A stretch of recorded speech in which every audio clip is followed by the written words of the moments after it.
Alors, ben voilà, on a démarré. Justine, je te dis bonjour d'abord pour commencer. Je te présente aussi auprès des étudiants. C'est Justine Agneau-Suchet qui va vous présenter aujourd'hui, en tant que responsable de la communication du Conservatoire botanique national de Franche-Comté, une proposition de brief dont vous voyez déjà la première page, avec déjà un sujet et une problématique assez globale qu'elle a intitulé Sensibiliser les habitants du Grand Besançon à la fragilité de la biodiversité locale. Elle va peut-être un petit peu nous expliquer les termes qu'elle a choisis et puis pourquoi on parle de ça. D'abord, le conservatoire, qu'est-ce que c'est exactement? Parce que je pense que c'est une institution que vous, étudiants, vous ne connaissez pas forcément très bien.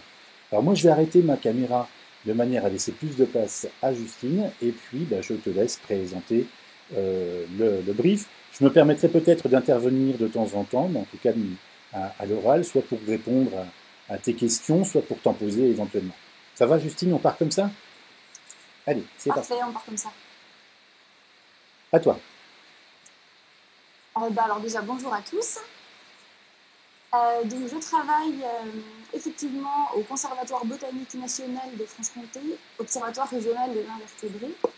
Un nom un peu long, mais voilà, qui signifie que donc en fait notre association travaille à la fois sur la conservation de la flore sauvage, donc Conservatoire botanique, et à la fois sur la conservation des invertébrés. Donc ça englobe en gros les insectes et puis tout ce qui est mollusques, moules, etc. Donc voilà, notre association a la double compétence de travailler sur la connaissance et la conservation donc, de la flore sauvage et des insectes de Franche-Comté. Notre territoire est vraiment la Franche-Comté. Et donc, voilà, vous découvrez ce sujet qu'on vous propose de travailler avec nous. Donc, sensibiliser les habitants du Grand Besançon à la fragilité de la biodiversité locale. Alors, pourquoi un sujet comme celui-là Tout simplement, je pense qu'aujourd'hui, vous êtes tous conscients qu'on est face à une très forte dégradation de notre biodiversité. La biodiversité, c'est le vivant au sens très large, hein, donc voilà, végétaux, animaux, associations végétales, etc. Sol, tout ce que vous pouvez croiser autour de vous.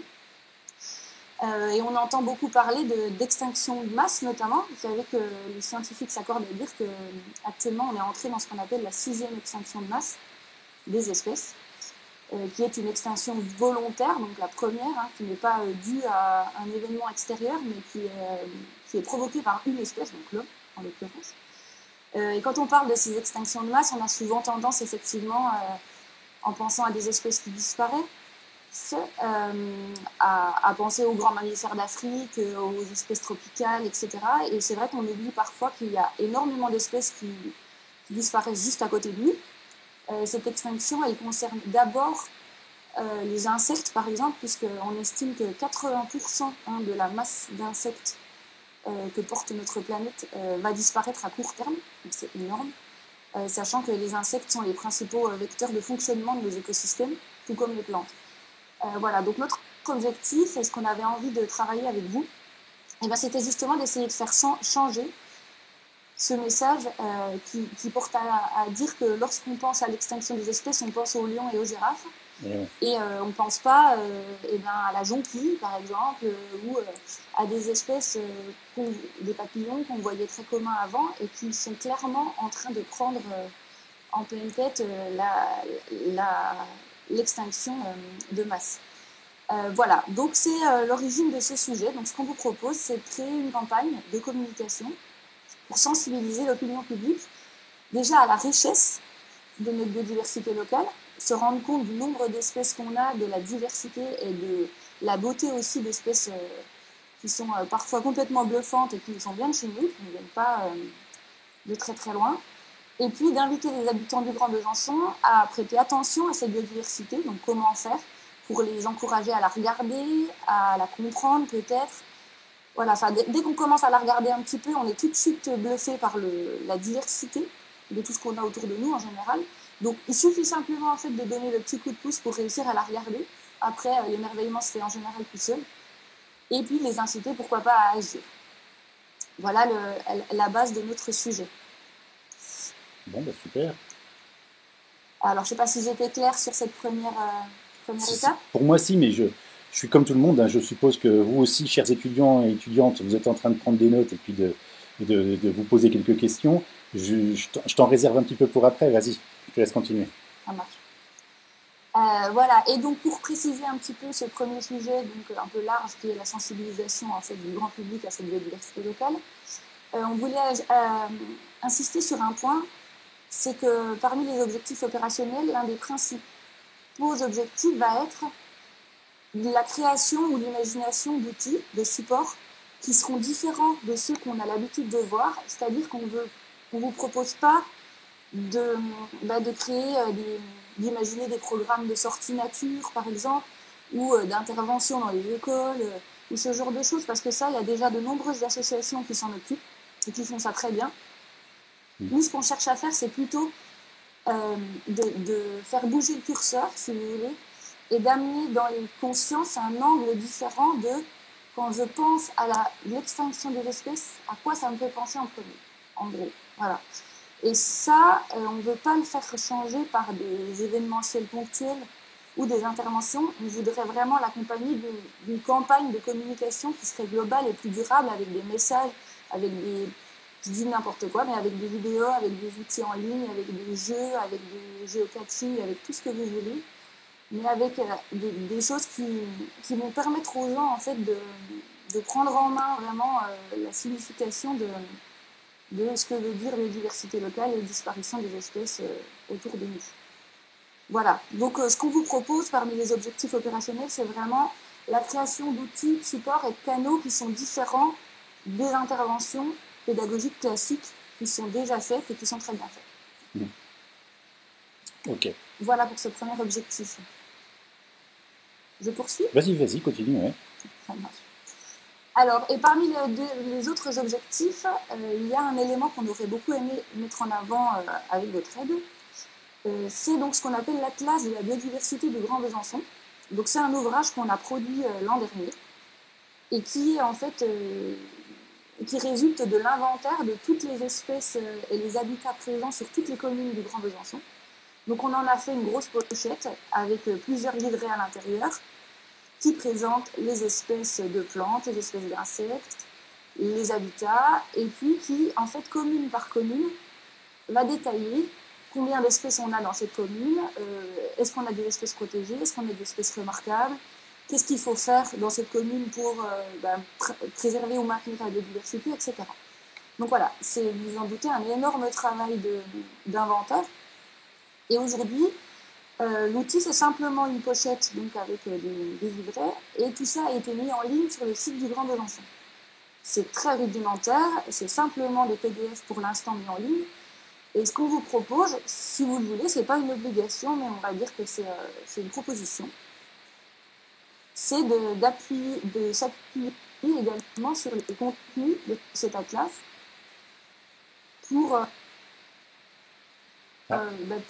porter ce message de sensibilisation à la biodiversité et d'inciter les habitants à s'approprier les contenus, c'est-à-dire pourquoi pas à aller découvrir ce qu'il y a sur leur commune. Voilà, est-ce que c'est créer des petits circuits interactifs sur les communes pour que les habitants découvrent des choses. Enfin, il y a plein de choses à imaginer, mais en tout cas, cet atlas, il nous semblait intéressant de vous le présenter parce que c'est une bonne base de travail. Et c'est une belle sur la page de sa commune, puis qu'on se rend compte que, je sais pas, que censé, sachant que dans le Grand Besançon, il y en a 1200, du coup, diversité de plantes sur ma commune, j'avais peut-être jamais remarqué. On nous dit qu'il y a des très belles espèces à cet endroit-là, je peux peut-être aller les voir. Voilà, il y a des mécanismes qui peuvent se mettre en place, donc c'est pourquoi on avait envie de vous parler de cet outil qui peut vraiment vous être utile. Alors Justine, si je peux me permettre, tu dis au début, Voilà. c'est pas obligatoire, mais en fait c'est quand même fortement recommandé d'aller jeter un œil sur cet atlas qui est, comme tu l'as dit, est disponible sur le site du Grand Besançon. Hein, je l'ai compulsé moi-même. Donc effectivement, il est intéressant. Il n'est pas très très facile à lire parce qu'il est tout en ligne, effectivement. On ne peut pas le télécharger, hein, c'est normal. Il le protège. Mais pourquoi tu dis que c'est pas obligatoire? Tu crois pas que c'est quand même important que les étudiants et étudiantes aillent jeter un coup d'œil? Alors, Attends, ça... Alors si, je me suis peut-être mal exprimée, effectivement, enfin en tout cas ça me semble nécessaire ou important que vous puissiez aller voir ces contenus, déjà pour vous, pour avoir un petit peu une idée de ce que c'est, et puis pour éventuellement construire votre discours. Oui, voilà. Mais ce que je voulais dire par non obligatoire, c'est que tous vos outils ne sont pas obligatoirement, ne doivent pas être tournés autour de cet outil-là. Il y a plein de choses qu'on peut imaginer qui ne font pas référence, ce ne serait pas grave. C'est simplement un plus, quoi, et c'est intéressant de s'en servir et de servir de ces contenus. Mais voilà, également parce qu'il n'est pas très facile à utiliser, on en est conscient, c'est un simple PDF en ligne. Il ne faut pas vous restreindre à ça. Voilà, on ne voudrait pas que ce soit bloquant et que ça empêche de belles idées, de beaux projets de naître. Quoi, voilà. C'est simplement un plus. Ok, ok, merci. Alors je poursuis. Oui. Voilà, pour vous détailler un petit peu ce qui est attendu, même si bon, on en a déjà bien parlé. Mais voilà, donc c'est le fait d'élaborer une stratégie à l'échelle du Grand Besançon, qui s'appuie donc notamment sur la promotion de cet atlas. Ce qu'on attend, c'est quelque chose qui serait déclinable à partir du 1er septembre, par exemple, donc pour la rentrée, et jusqu'au 30 juin. Sachant que voilà, là-dedans, il y a des périodes importantes. Hein, tout ce qui est entre septembre et fin octobre, et puis le printemps, c'est des périodes importantes pour la biodiversité. Il y a beaucoup de choses qu'on peut aller voir. Le temps le permet en général, etc. Donc voilà, il y a des périodes comme ça qui sont intéressantes à exploiter.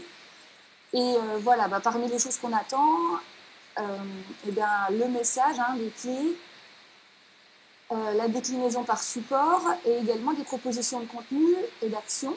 D'action, hein, ça peut être aussi ça, en ligne et hors ligne, bien sûr, ainsi qu'un plan de médias détaillé. Et ce qu'on tenait à préciser, c'est que toute action peut être imaginée, il n'y a vraiment rien de cadré, tant que le but du projet, c'est de ramener la biodiversité locale au premier plan, d'utiliser les contenus de l'Atlas si on le peut, et d'inciter les habitants à venir rencontrer cette biodiversité par tous les moyens, que ce soit en direct, que ce soit par le web, que ce soit en prenant des photos, que ce soit de toute façon qui soit. Voilà, les outils ou les actions envisagées peuvent être extrêmement larges et voilà, avoir des mises en place et des déclinaisons très différentes. N'hésitez pas à être créatif, on serait ravis d'avoir tout un tas de choses innovantes à exploiter nous après ou à mettre en place après. Super. Voilà, est-ce que j'étais claire sur ce qui était attendu ? Pour moi, oui, jusque-là, oui.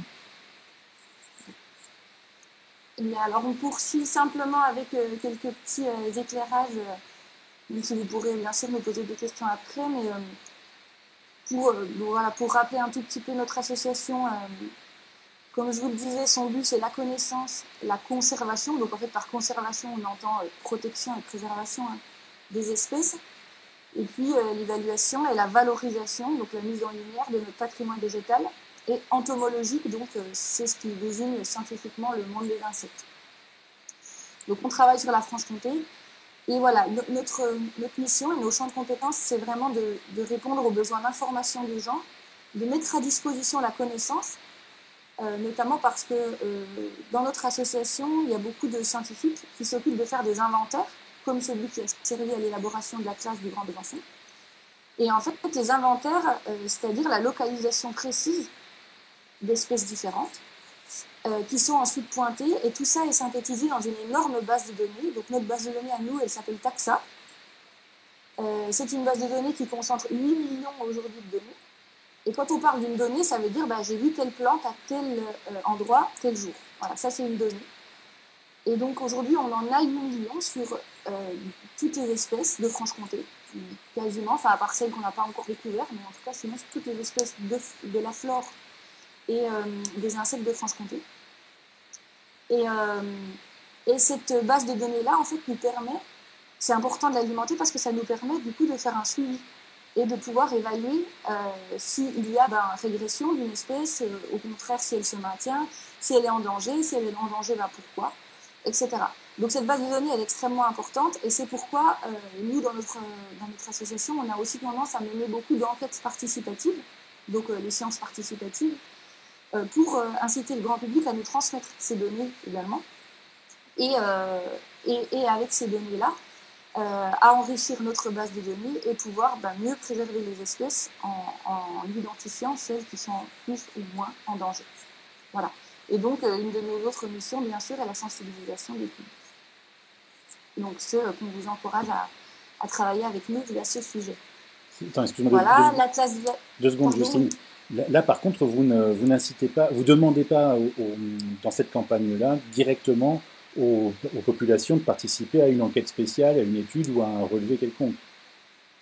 Non, là, le sujet, là, il est vraiment large, donc c'est-à-dire qu'on ne va pas se focaliser sur une espèce. L'idée, c'est vraiment de faire évoluer les consciences sur ce que c'est que la biodiversité locale et de nous rappeler l'urgence de s'en préoccuper. Mais on n'est pas sur observer une espèce en particulier ou quoi, même si ça peut être des pistes à proposer. Mais en tout cas, c'est pas le sujet auquel on veut réduire aujourd'hui. Ok, merci. Je te laisse continuer. Du coup, également un petit focus sur la place de la biodiversité. Après, je pense que de toute façon, ce brief-là, vous l'aurez aussi, vous aurez l'occasion de le feuilleter plus en détail, j'imagine. Oui, bien sûr, ils auront le brief avec la vidéo. Voilà, parfait. Mais donc voilà, pour vous présenter rapidement l'Atlas, donc ce que je vous disais, une pochette avec plein de livrets à l'intérieur consacrés aux différentes thématiques comme les plantes, les insectes, les habitats, etc.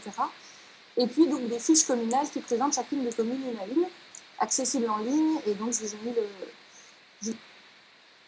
le lien. Il y a également un livret sur les espèces exotiques envahissantes, donc qui sont des espèces qui posent beaucoup de soucis et dont il est aussi important que tout le monde prenne conscience et qu'on se rende compte aussi que on a une responsabilité à introduire des choses, par exemple dans nos jardins qui ne viennent pas d'ici, etc. Non, je crois que j'ai mon téléphone qui sonne. Je suis désolée. Vas-y, on va faire une petite pause au passage, vas-y.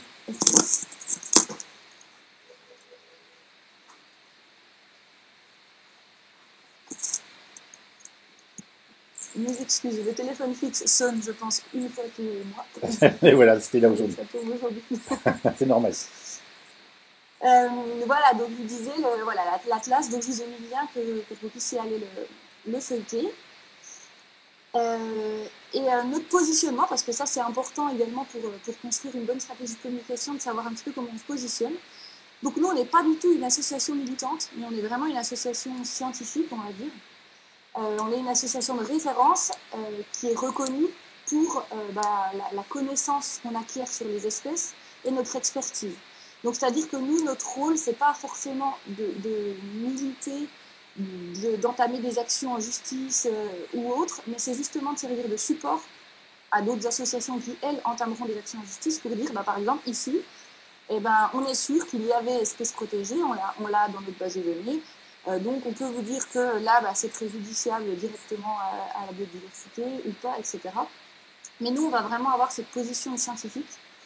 Voilà, donc la campagne devra plutôt avoir comme objectif de mettre en avant la connaissance, la découverte, d'encourager à aller voir, mais pas de porter un message ni politique, ni, on va dire, militant, puisque c'est pas notre rôle, c'est le rôle d'autres associations que la nôtre.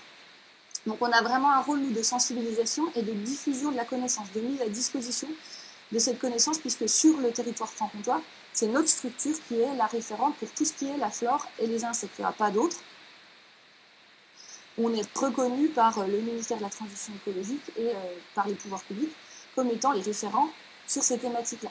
Donc, à ce titre, on ne peut pas forcément avoir de parti pris. On va vraiment être sur de l'information et de la connaissance à proprement parler. Voilà. Et donc, comme je le disais aussi, notre équipe ne comporte pas d'animateurs nature. Notre équipe, c'est des scientifiques. Donc, l'enjeu, ce n'est pas de promouvoir l'organisation d'événements ou d'interventions dans les écoles, ce qu'on ne pourra pas faire, mais plutôt de décliner une campagne de communication. Okay, est-ce que sur le positionnement, ça va ? Pour moi, oui. Il y aura peut-être d'autres questions par la suite, mais vas-y, je te laisse dérouler. Voilà. Alors après, vous pourrez aller regarder un petit peu, mais parmi nos outils, pour vous donner une idée de ce sur quoi vous pouvez proposer des choses, on est présent sur les réseaux sociaux, on a un site internet. Sur notre site internet, en fait, il y a En gros, notre base de données dont je vais parler, la base de données Taxa, est mise en ligne sur notre site internet. C'est-à-dire que sur notre site internet, vous pouvez retrouver toutes les espèces de plantes et d'insectes de Franche-Comté.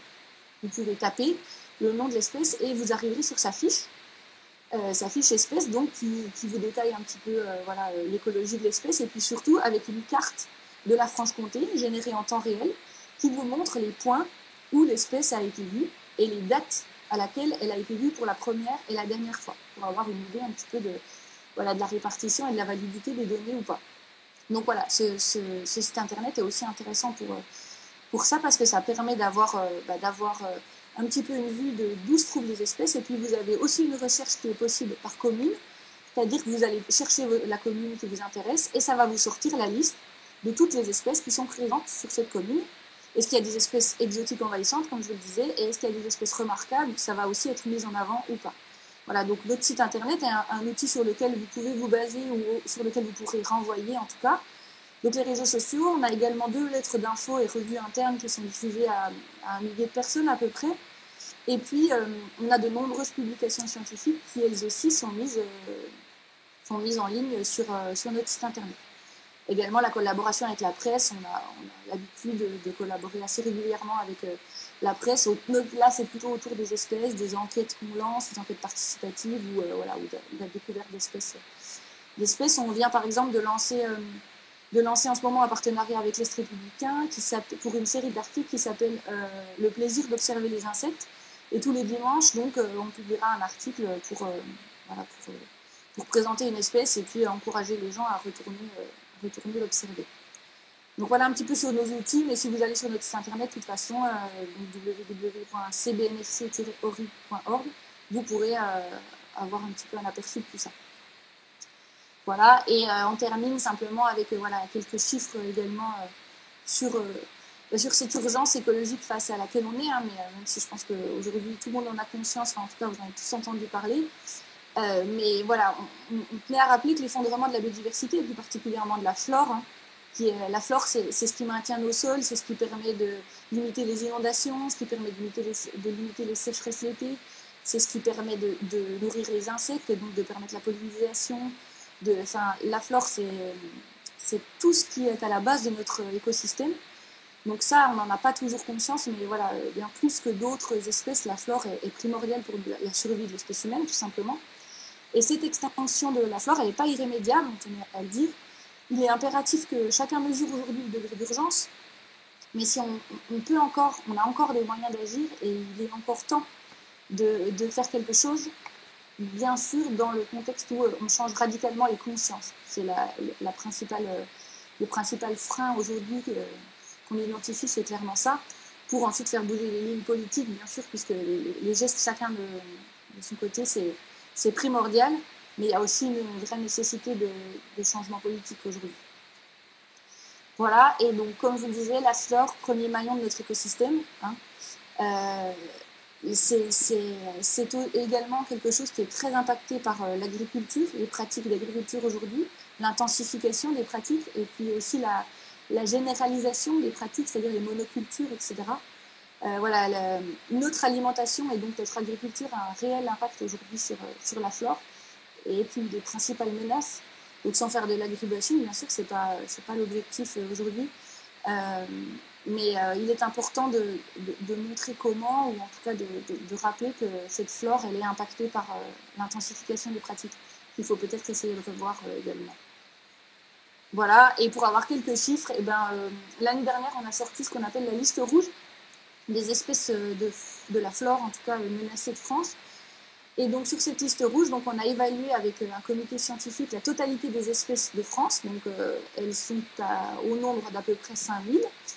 Puisqu'on ne comptabilise pas les espèces exotiques envahissantes, donc les espèces qui seraient arrivées par la suite. On ne parle que des espèces qui sont bien locales de notre territoire.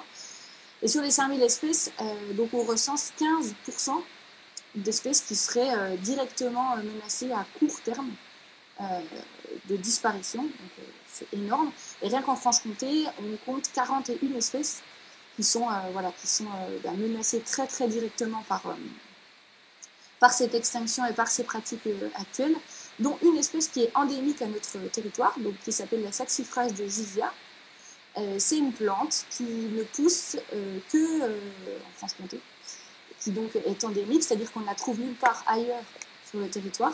Et donc, vous comprenez bien que si, par exemple, cette espèce-là disparaît, bien sûr, c'est un patrimoine génétique unique et non reproductible qu'on perd avec elle. Voilà donc tout l'enjeu. Voilà, en Franche-Comté aussi, on a des responsabilités énormes sur la préservation d'espèces qui ne sont nulle part ailleurs que chez nous.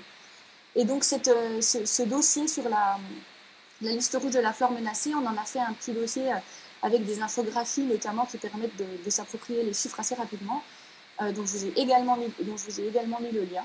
Voilà, donc n'hésitez pas à aller également y jeter un œil, ça donne des clés et des chiffres assez intéressants. Voilà, j'en termine là-dessus. J'espère que j'ai été assez claire et puis j'espère également que le sujet vous intéressera. En tout cas, nous, on est ravis de cette collaboration et puis on vous le dit, il y a plein de choses à faire et plein de choses à inventer.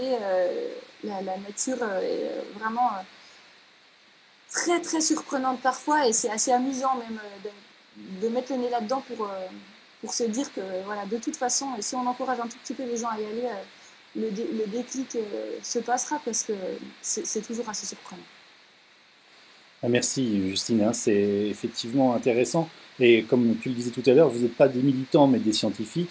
En même temps, on voit hein, dans la manière de travailler le souci qu'il y a de cette préservation et de l'avenir en fait vers lequel on se dirige.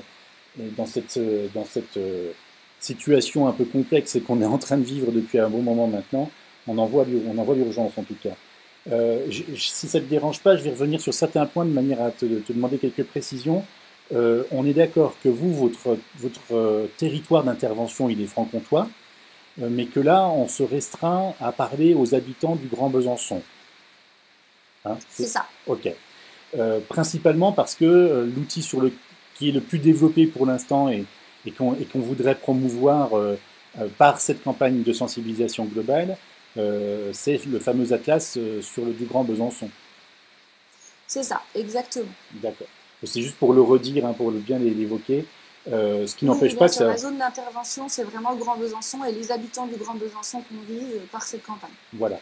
Donc on est sur du grand public, on est sur du citoyen, mais d'habitants de manière globale, du grand public dans lequel éventuellement on peut demander aux étudiantes et aux étudiants de segmenter s'ils veulent proposer des actions par type de public différent. Ah bien sûr, tout à fait. On est preneur d'actions qui sont ciblées sur certains publics aussi. Hein. Ça peut être public jeune, étudiants, universitaires, habitants, enfin voilà, même pourquoi pas élus locaux, enfin tout peut être envisagé. D'accord, ok. Voilà, c'était pour aller un peu plus loin. Euh, Tu as parlé d'une période aussi, c'est-à-dire tu leur demandes en fait de proposer une strate avec un plan de com qui va avec sur une année, hein, enfin sur une année on va dire scolaire, de septembre à 2020 à juin 2021. Pourquoi cette période-là? Alors, si vous voulez, c'est parce que, bon, tout simplement parce que pour lancer une campagne, il va nous falloir un début et une fin, en gros, et que cette période-là nous paraissait intéressante parce que, voilà, justement, il y a plusieurs périodes ou saisons, en tout cas bien identifiées, et Ouais. avec elles des comportements de la biodiversité différents ou des possibilités de faire des choses différentes. C'est pour ça qu'on a pris une période assez large. C'est pour permettre aussi d'envisager tout outil et tout projet sans être limité forcément en se disant il ne va pas faire beau donc on ne va pas pouvoir sortir, ou alors les fleurs ne seront pas sorties donc il n'y aura rien à voir, ou alors au contraire. Enfin voilà, en gros, on vous a laissé une période large pour que vous puissiez envisager tout ce qui est possible sans être limité par ce qu'il y a dehors mais pas en accord D'accord, avec ok. ce qu'on voudrait montrer. Super. Euh, la question qui tue, qu'ils vont forcément te poser à un moment quelconque, c'est la question du budget. Les étudiants, quand ils se lancent sur un truc comme ça, ils disent mais alors, est-ce qu'on peut rêver grand est-ce qu'on peut lancer une fusée sur Mars avec le logo du CBNP, enfin, tu vois, du conservatoire? Non, mais voilà. Jusqu'où. Alors, Concrètement, est-ce que tu leur donnes une échelle? Est-ce que tu donnes quelque chose? Ou comment tu envisages ça? Est-ce que tu cadres un peu? Est-ce que tu leur dis de rester raisonnable? Mais ça veut dire quoi, raisonnable? Enfin, Oui, mais c'est effectivement une très bonne question. C'est pas très facile d'y répondre, effectivement, parce que la plupart du temps, nous, on fonctionne beaucoup par appel à projet, notamment. ouais, Donc, en fait, c'est une fois qu'on a l'idée, qu'on soumet le projet et qu'on essaye de trouver en tout cas les financements nécessaires.